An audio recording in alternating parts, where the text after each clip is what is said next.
Bon, je m'excuse, mais je dois partir impérativement.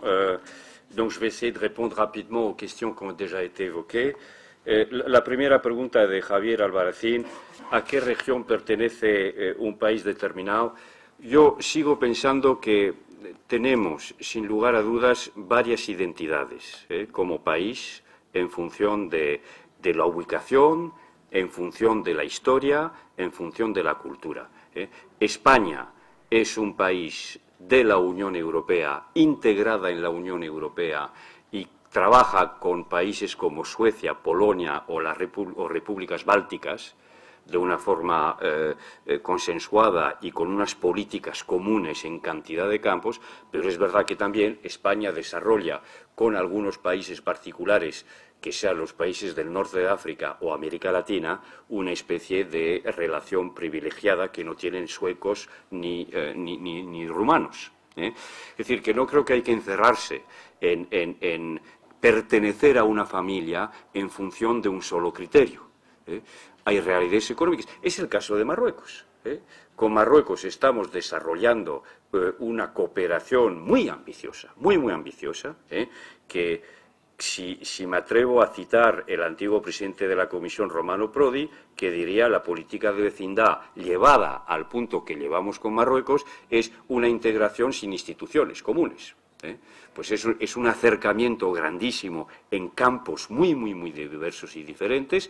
Es el hecho de poner en marcha los estándares, reglamentación que hacen que estamos muy unidos sin compartir el mismo destino político. Y es lo que estamos haciendo con Ucrania.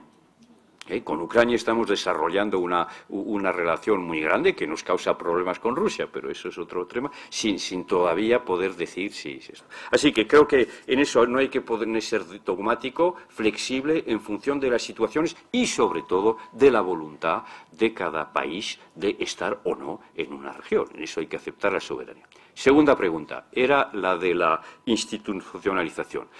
Yo pienso personalmente que no puede haber un proceso de integración regional que sea eficaz, digno de interés y que tenga impacto al exterior sin una profundización del compartir soberanía entre los miembros que pasa, como lo dijo Jean Monnet con mucha verdad, que pasa por la puesta en marcha de instituciones comunes.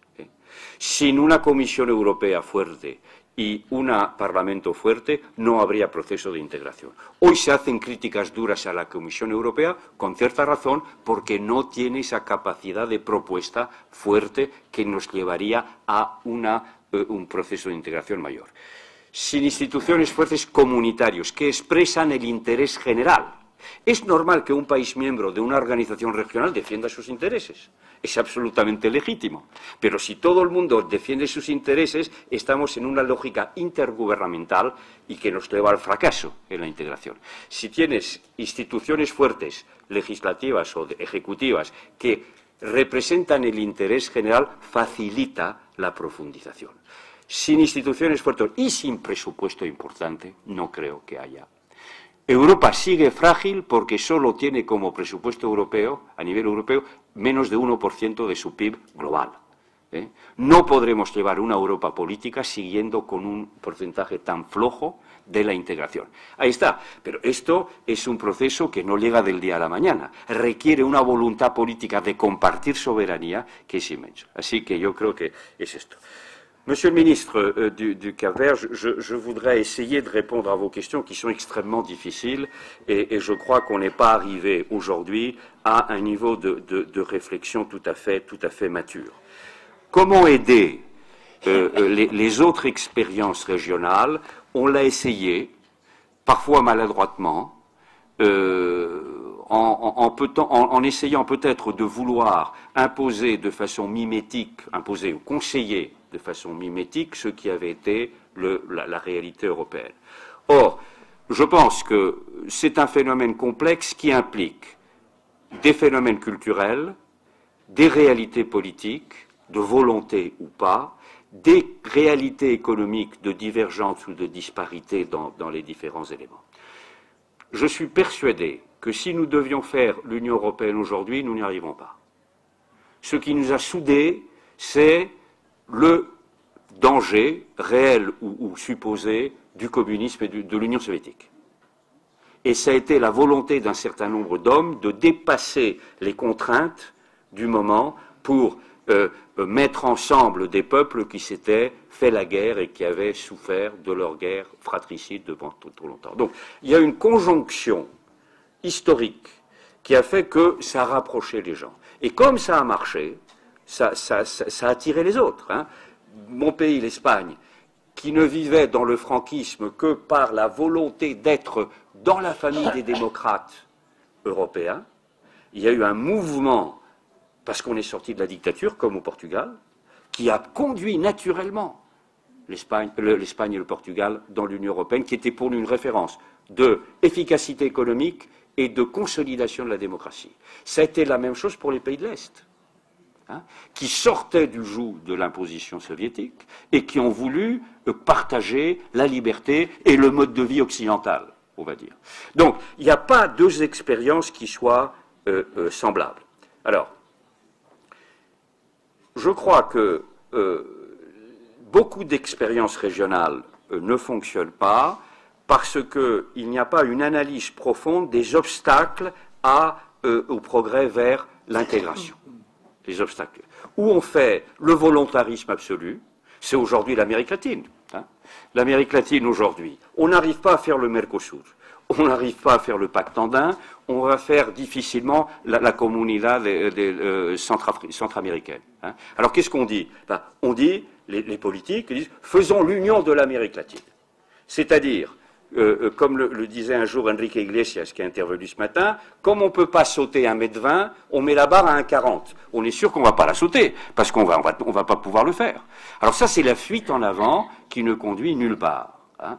Donc voilà, il faut, je crois, analyser de façon particulière les différentes expériences et avoir une certaine pragmatisme dans la mise en œuvre des mécanismes, mais aussi une vision assez claire, et je crois qu'il n'y a pas de recette. Il n'y a pas de recette. Ça dépend des conditions objectives, ça dépend de la capacité de leadership. Hein.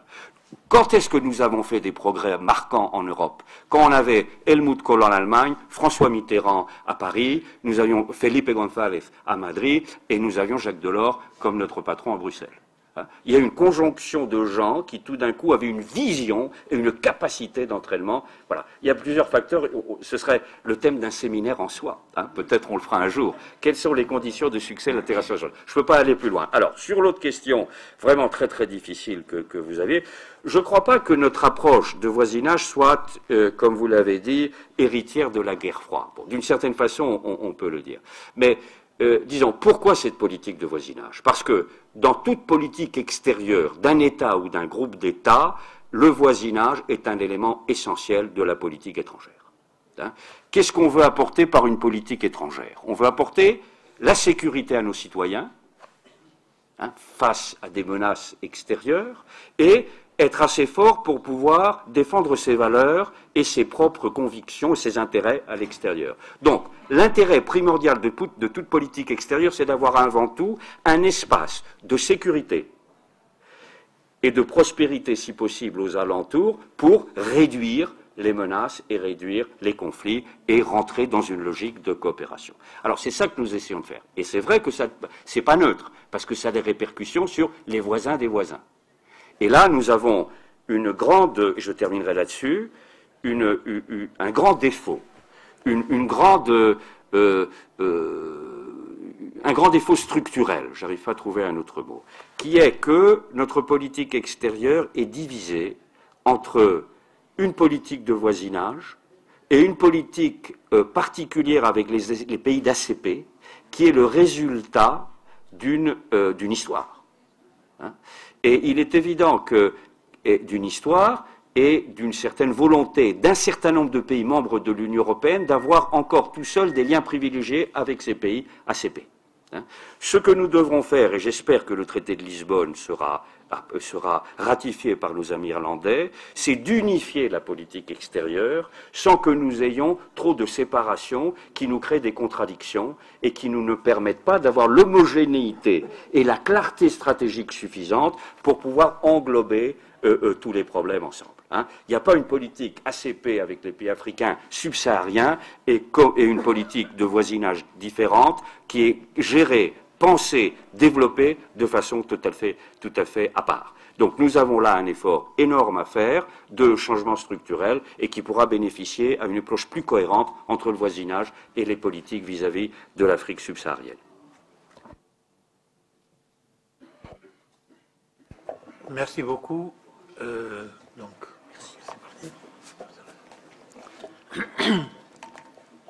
L'autre question, s'il vous plaît.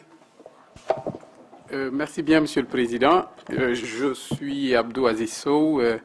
Dans une autre vie, c'est-à-dire très récemment, j'étais membre du gouvernement du Sénégal depuis 2000 et j'ai eu entre autres à exercer les fonctions de ministre chargé du NEPAD et aussi de ministre chargé de l'intégration économique africaine. C'est dommage que le représentant de la Commission européenne soit parti parce que j'avais quelques petites choses pour titiller, parce que j'ai l'impression qu'il y a une certaine sélection dans les grands périls qui ont agité l'Europe et donc le monde, puisqu'il s'est arrêté simplement au nazisme et au communisme, oubliant au passage un certain nombre d'autres questions qui, même s'ils ont été agités en Europe, ont concerné aussi d'autres continents, notamment l'Afrique. Je pense à la colonisation, je pense à la traite négrière, etc. et d'autres. Mais bon, nous reviendrons là-dessus. C'est pour cela que quand on nous parle d'une initiative tricontinentale, on est souvent un peu assez frileux et on se pose des questions sur la finalité de la chose. Est-ce que nous ne risquons pas, nous, je dis africains, du sud du Sahara, d'être encore des dindons d'une certaine farce?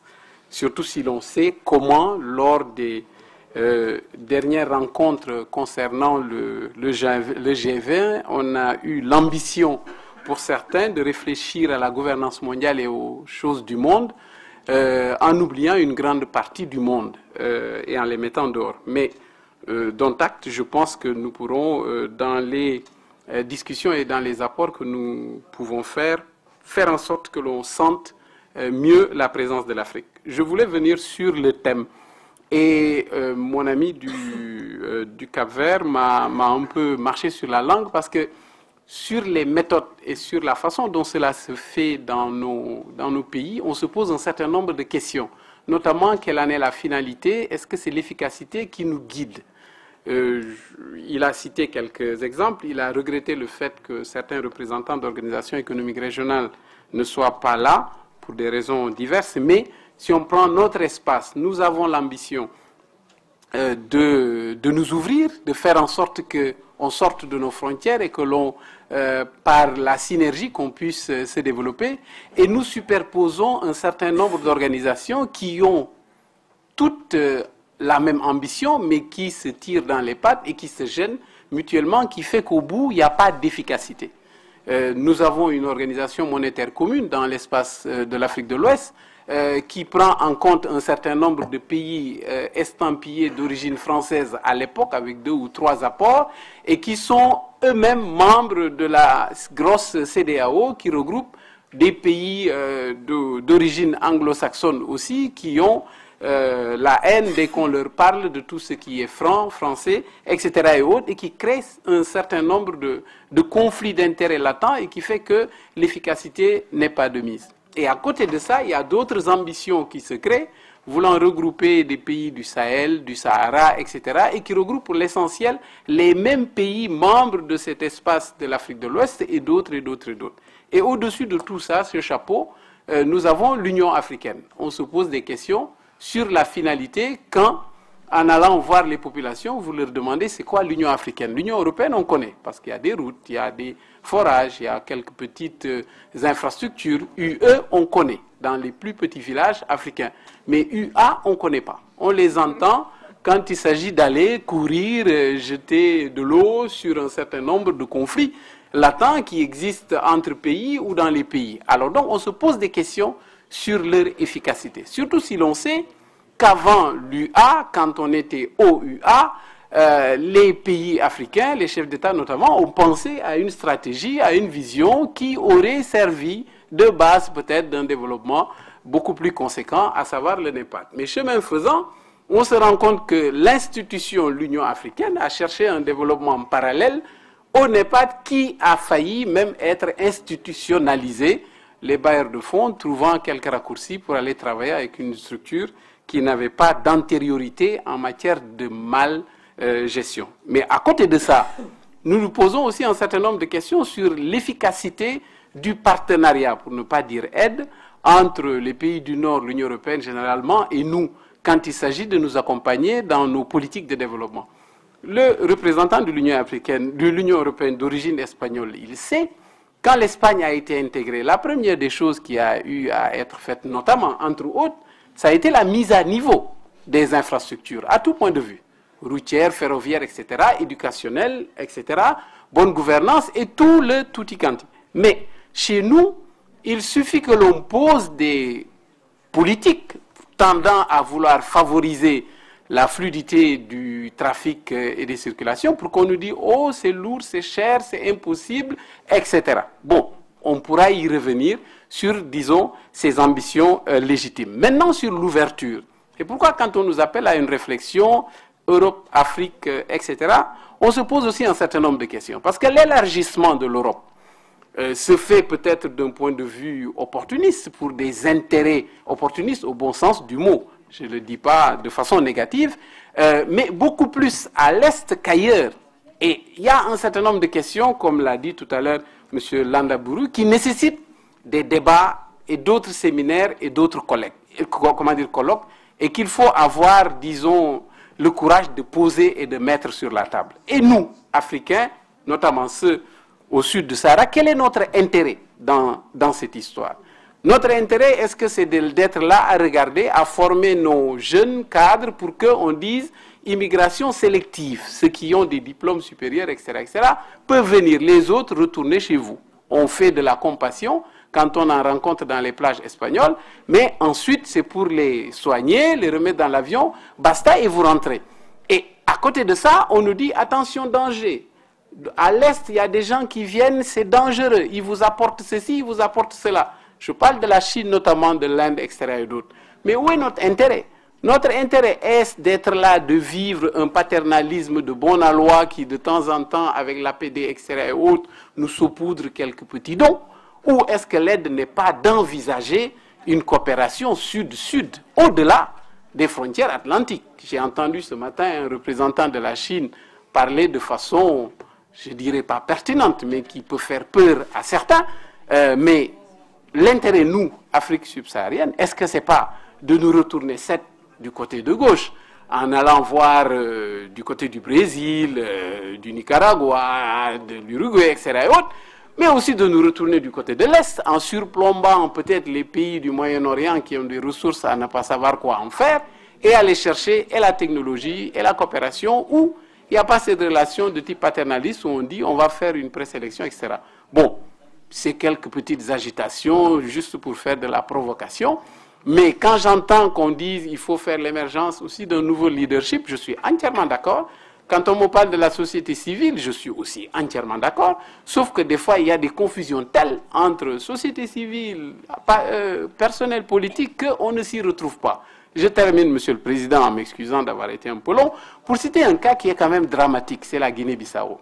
Voilà un pays, il n'y a pas longtemps, on a tué le président de la République, le chef d'état-major des forces armées. Vous y retournez une semaine après, ça a été mon cas pour participer au nom du gouvernement à une réunion de la CEDEAO, et le pays fonctionne.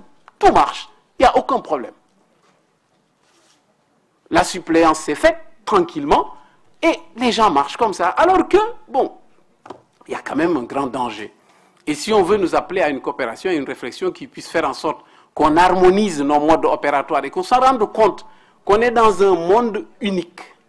Multipolaire, non, on risque d'être dans l'unipolaire, mais il va falloir qu'on pense à ces choses-là. Pas simplement en donnant de leçons, mais en prenant les dispositions concrètes. Savez-vous que l'essentiel de la fonction publique de Guinée-Bissau sont des militaires? Savez-vous que l'essentiel des ressources budgétaires mensuelles vont à payer des militaires? C'est compliqué, hein? Bon, merci, Monsieur le Président. Bien, je vous remercie.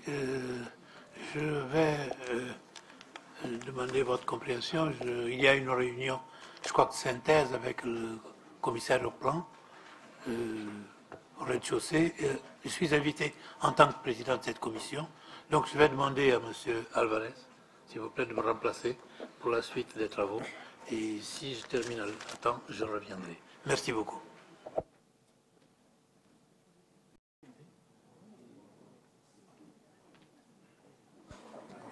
Bueno, hemos acordado, si no hay preguntas, hacer un comentario final de cada uno de los panelistas, así que le daría la palabra a Álvaro de Vasconcelos. Merci beaucoup. Moi, je voulais seulement, c'est déjà tard et il n'y a pas beaucoup de temps maintenant pour discuter, parler commenter deux questions.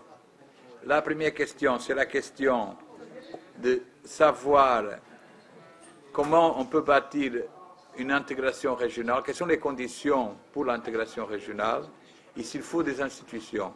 C'est seulement pour éclaircir. Quand j'ai dit que j'étais pour la flexibilité, je n'étais pas en train de parler de l'intégration régionale. Je suis tout à fait conscient que si on veut avoir une intégration profonde comme l'Union européenne ou ce qui se passe au Mercosur, il faut des institutions. C'est dans le cadre des initiatives comme celle-ci, tricontinentale, où il n'y a pas aucune ambition d'intégration régionale, qu'il faut être flexible. Il ne faut pas créer des institutions où il n'y a pas les conditions pour l'intégration. Et ça, le deuxième aspect, c'était sur l'Afrique, la faiblesse des institutions en Afrique, mais Assia Aloui a déjà parti. C'est évident qu'en Afrique, il y a toutes les faiblesses qu'elle a référées. En particulier, et ça c'est important pour comprendre là où c'est possible l'intégration régionale, c'est que l'intégration régionale ne naît pas de l'unité culturelle. Ce n'est pas l'unité culturelle qui fait l'intégration régionale. C'est des objectifs politiques. C'est la conscience du besoin de l'intégration qui a fait que l'Union européenne s'intègre. Ce n'est pas parce que l'Union européenne a une cohésion culturelle forte. Le Maghreb a une cohésion culturelle beaucoup plus forte que les Européens. Ils ne s'intègrent pas. La Ligue arabe ne s'intègre pas. C'est une coopération qui existe entre les États, mais il n'y a pas une intégration entre la Ligue arabe, dans le cas de la Ligue arabe, malgré la langue commune, etc. Il faut d'autres types de conditions, comme notamment une convergence politique forte. La démocratie était une précondition de l'intégration européenne, comme c'est aussi une condition importante pour l'intégration dans notre région du monde. Mais je m'arrête là parce qu'on a plus de temps. Et... On a besoin de Monsieur le Président. Il est parti. Il est parti? Oui. Parfait. Parfait. Alors continuez. Mais nous, on a fini aussi. Je m'arrête là. No, yo creo que todo está dicho, ¿no? Yo solo podría aportar que a la pregunta que había sobre qué es la regionalización y dónde, si es un tema geográfico, un tema de afinidades, yo creo que depende de las circunstancias, que hay que buscar lo que nos une. En el caso de la experiencia que hubo en las regiones ultraperiféricas, ni nos unía la distancia, ni nos unía la historia, cada uno estaba unida a su metrópoli, y sin embargo lo que empezamos a buscar es qué teníamos en común. Nos encontramos que teníamos un montón de cosas en común a lo largo de la historia por una circunstancia geográfica, y hemos logrado hacer una alianza que nos ha permitido mejorar de una forma importante y sobre todo conseguir que Europa empiece a ver que esos territorios que son europeos y que están en un continente diferente pueden ser lugares para aprovechar también Europa las oportunidades que se le presentan alrededor. Antes preguntaba el exministro de Cabo Verde que por qué los instrumentos de vecindad no llegaba a Cabo Verde. Realmente el instrumento de vecindad europeo llega en España a Marruecos, pero a Marruecos mediterráneo y no al Atlántico. Ha costado 2 periodos para que el instrumento de vecindad se abra al Atlántico, aunque ahora por otras circunstancias está detenido.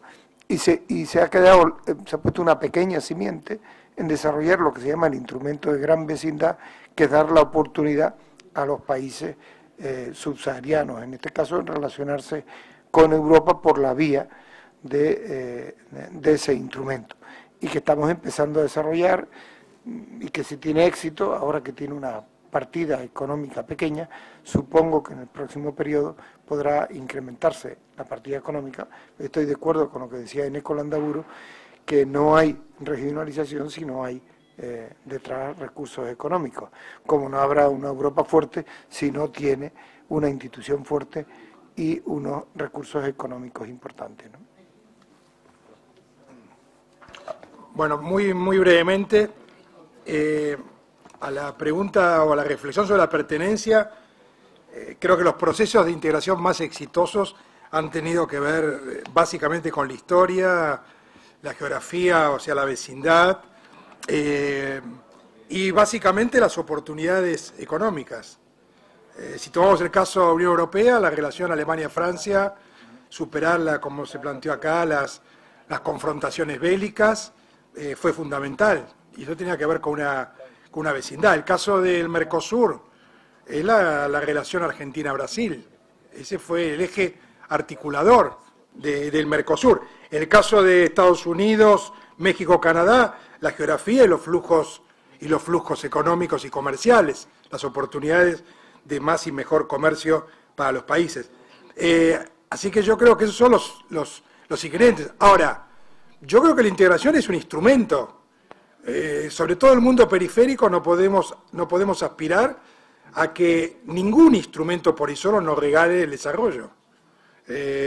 O nos saque de una situación de subdesarrollo y nos coloque en sociedades de bienestar. Me parece que tiene que ver con procesos nacionales, con gestión de los recursos nacionales, y la región en general amplía las oportunidades. En el caso de Chile se aisló mucho de la región en la época de Pinochet, de la dictadura militar, eligió un camino de apertura hacia el mundo, y luego la concertación que gobernó Chile durante 20 años ha seguido ese camino, pero participa de la UNASUR. Ha tenido hasta este último periodo la presidencia pro tempore de la UNASUR y ha desarrollado una agenda muy intensa en tanto coordinación en las visiones de defensa, en cuanto a acercar a los países a la cuestión social. Es decir, Chile ha tenido y tiene una inserción y una participación muy importante en la construcción de la Unión Sudamericana. No así la inserción económica comercial, es decir, porque evidentemente su prioridad estratégica ha sido diversificar el comercio internacional, y por eso es el país que más tratados de libre comercio debe tener en el mundo. Y termino con el tema de la institucionalización. Yo creo que cada región debe buscar sus propias formas institucionales. A veces es un error de la Unión Europea querer pretender que América Latina o que otras regiones repliquen casi mecánicamente el modelo europeo. Y sobre todo cuando casi ninguna región del mundo puede tener los fondos de ayuda que ha tenido Europa para, sobre todo, colaborar en la modernización de los países o de economías relativas menores o de países atrasados. En el caso del Mercosur no hay ningún país que pueda liderar el proceso y, digamos, asumir la responsabilidad del liderazgo, que es financiar el desarrollo de los países, es decir, más atrasados o de economías más débiles. Yo creo que se puede mejorar mucho la calidad de la intergubernamentalidad. Y nunca podemos creer que la integración regional va a ser un proceso de mayor calidad política, institucional y cultural de lo que son nuestros propios países o los países que la componen. Bueno, con esto podemos dar por levantada la sesión. Bueno, muchas gracias. Decía que Facebook también lo va a cambiar en los criterios.